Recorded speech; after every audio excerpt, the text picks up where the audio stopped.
remember when we talked about no more secrets? I have no more secrets, I promise. Actually, I have one I want to tell you. Welcome to Watch Mojo, and today we're counting down our picks for the top 10 things Marvel is keeping secret about phases 5 and 6. Unless you're afraid.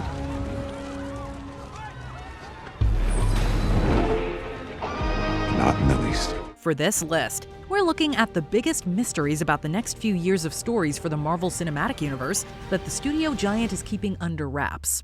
We'll be discussing characters' journeys, possible projects, and ideas for what might happen in previously announced stories, all of which are still unknown as of August 2022.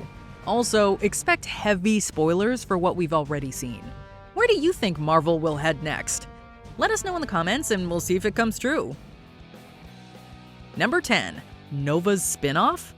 Oh, crap. By the authority of the Nova Corps, you are under arrest. The Guardians of the Galaxy movies brought with them the Nova Corps and the Nova Empire. And yet there was still something missing. Nova himself. And I've already met Captain Buckethead. Able to carry 2 buckets of water in a single... Name's Nova, creep.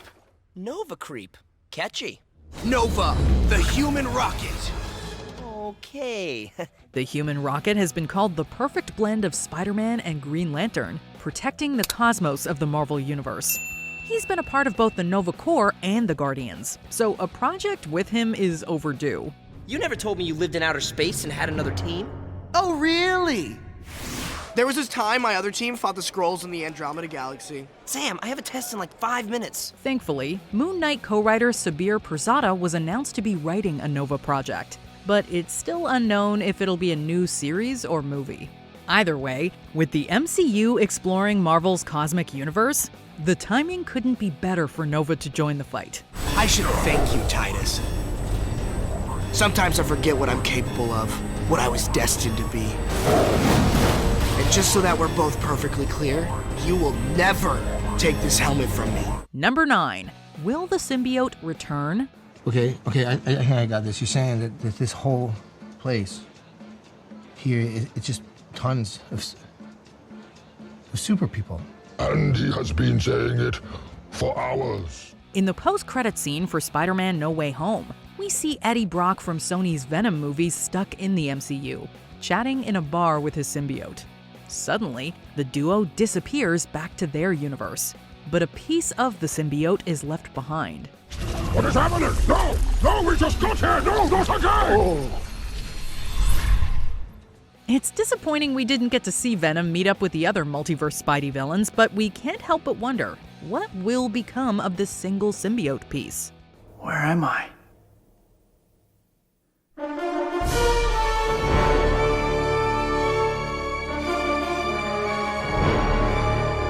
With Avengers Secret Wars in the works, will we see Spidey have a close encounter with the infamous black suit?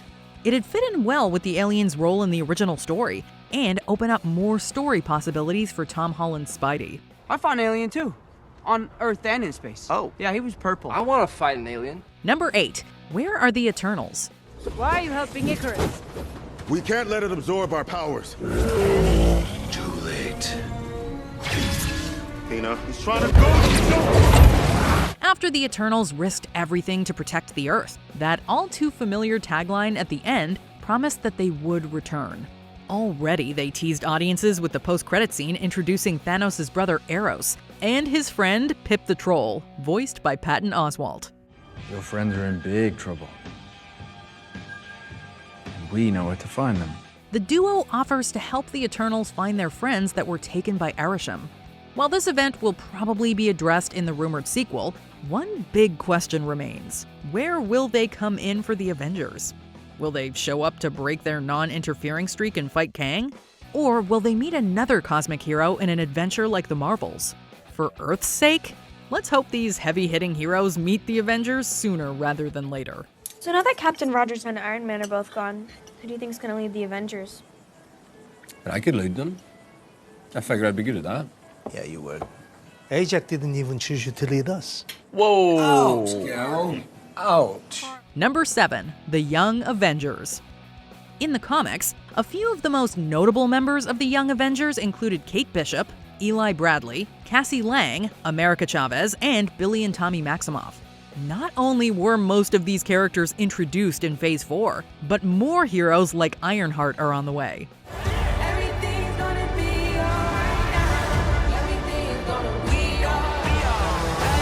There's definitely enough for a full Young Avengers team. But who will assemble them? I'm ready. Now that Kate Bishop's taken up the mantle of Hawkeye, she could be a strong candidate. Cassie Lang may reach out for more allies to fight Kang after she and her dad encounter the villain in Quantumania. Then again, a veteran Avenger could step up and show the young kids how to work as a team. I don't know how to work as a team. Me neither. Well, I do. I have been in a team, okay? I don't want to brag, but I will. I was in the Avengers. The Avengers? Yeah. That's great! Thank you. What is that? Number 6, Wanda's fate. Then it won't be Wanda who comes for her. It will be the Scarlet Witch. It is insane how turbulent Wanda Maximoff's story has become. From one half of the Sokovian twins to one of the most powerful Avengers to the Scarlet Witch. It's a tragic tale of loss and corruption that ends with one last sacrifice. But is that really how the story ends?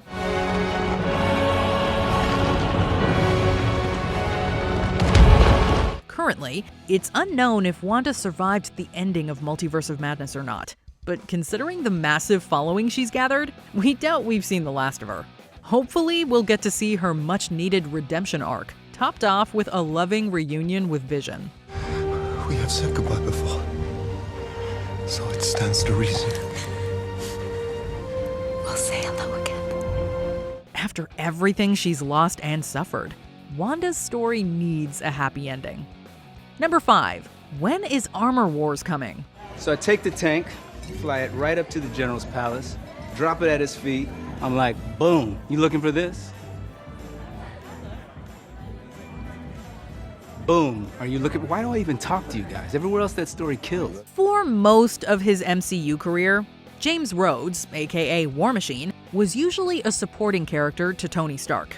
But now he's stepping into the spotlight for the upcoming Disney Plus series Armor Wars. You think you got what it takes to wear that suit? We don't have to do this, Tony. You want to be the War Machine? Take your shot. Put it down! You gonna take a shot? Put it down! No! Drop it, Tony! Take it! Named after the comic story arc, this series will reportedly show Rhodey struggling with the aftermath of Tony's sacrifice and dealing with his tech falling into the wrong hands. But with no planned release date announced, fans were worried if the show was even still in the works.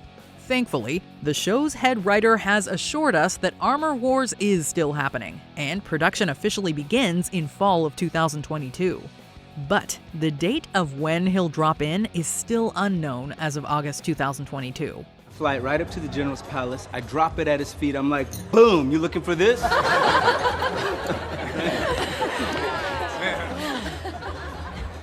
Number 4, The Defenders Return. I'm sorry, this is a mistake. I gotta go. Hey, where? I can't be a part of this. If you ask me, you already are. We need to put it all on the table. I don't know you, man. I don't owe you anything. And I don't trust you. Once Netflix pulled the plug on Daredevil in 2018, the Devil of Hell's Kitchen's future in the MCU seemed bleak.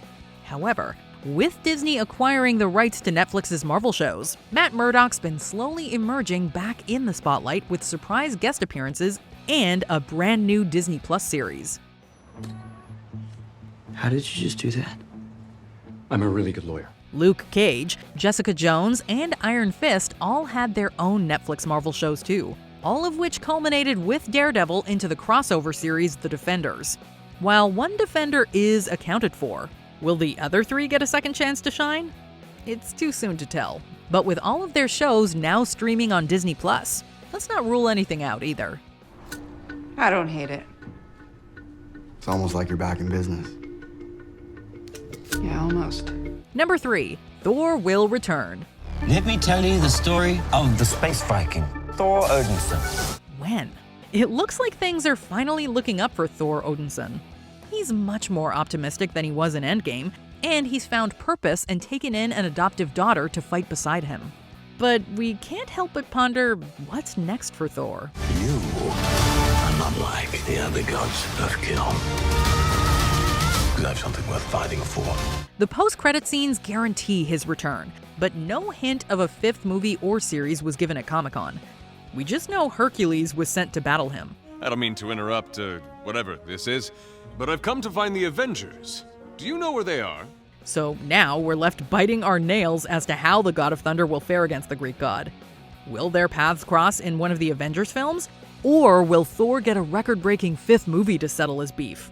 The possibilities are endless, yet we're still kept in the dark. So, when can we expect you back? About that. Number 2. Is She-Hulk responsible for the Thunderbolts? Already, we have confirmation that the Thunderbolts, a team of Marvel villains and anti-heroes, are getting their own movie in Phase 5. Things are about to get weird. So when they do, we're not gonna need a Captain America. We're gonna need a US agent. We can probably assume that Valentina Fontaine is putting them together, and that one of her first recruits is US agent. But that still begs the question, how are these Marvel baddies allowed to join this semi-hero team? And then we remember, She-Hulk. Who the hell are you? Jennifer Walters, attorney at law. Since we know the Green Lawyer will represent supervillains, maybe she cuts a deal so that these baddies can work for the Thunderbolts as a sort of probation. Villains like Abomination, Zemo, and even Justin Hammer are all imprisoned and all have valuable skills for a super team. She-Hulk might be their ticket to some fresh air. Jennifer Walters. Namaste. I have a serious conflict of interest. This man tried to kill my cousin, Bruce. Yeah, that's quite all right. Oh. Before we continue, be sure to subscribe to our channel and ring the bell to get notified about our latest videos. You have the option to be notified for occasional videos or all of them. If you're on your phone, make sure you go into your settings and switch on notifications. Number 1. When will the X-Men join the MCU? Charles, we cannot trust him. I believe we can. Just because someone stumbles and loses their way doesn't mean they're lost forever. Originally, Marvel couldn't use the mutants in the MCU. But with Disney's acquisition of 20th Century Fox, almost nothing's off limits now. Kamala, there's something different in your genes. Like a mutation. Professor X appears in Multiverse of Madness. Kamala Khan has mutant qualities, and now even Deadpool's crashing the cinematic universe for Deadpool 3. Let us go talk to the professor. McAvoy or Stewart? These timelines are so confusing. But there's one burning question on every fan's mind. When will the other mutants show up? Will the animated X-Men from the new show cross the universe into the live-action world? After all, we already saw a version of the animated Captain Carter appear in live action. Then again, mutants could be hiding in the central Marvel universe. Wherever they may be, we hope the X-Men help fight the next big crisis. Welcome back. It's good to see you, Charles. It's good to see everyone. Did you enjoy this video? Check out these other clips from WatchMojo, and be sure to subscribe and ring the bell to be notified about our latest videos.